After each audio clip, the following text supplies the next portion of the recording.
আপনি কি জানেন তাড়াহুড়ো না করে টানা 30 দিন খাওয়ার আগে বিসমিল্লাহ বলে মনোযোগ দিয়ে খাবার খেলে কি জাদুকরী পরিবর্তন ঘটে?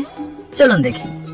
প্রথম দিন, খাওয়ার আগে বিসমিল্লাহ বলা আপনার ব্রেনের জন্য একটি শক্তিশালী সুইচ বা পজ বাটন হিসেবে কাজ করে।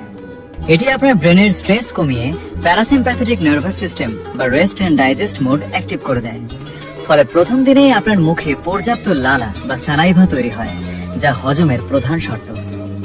এক সপ্তাহ পর, মনোযোগ দিয়ে খাওয়ার কারণে আপনি প্রতি লোকমা খাবার খুব ভালোভাবে চিবিয়ে খান।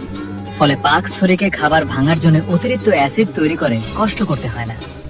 আপনার পেটের গ্যাস, ব্লোটিং এবং বদহজমের সমস্যা জাদুর মতো দূর হয়ে যায়।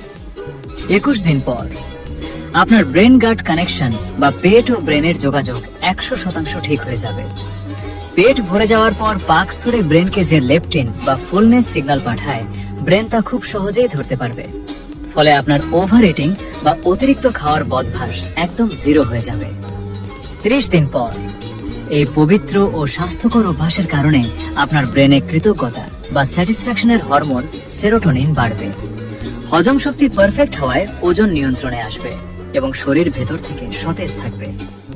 আজই এই সুন্নতি ও সায়েন্টিফিক অভ্যাস গড়ে তুলুন।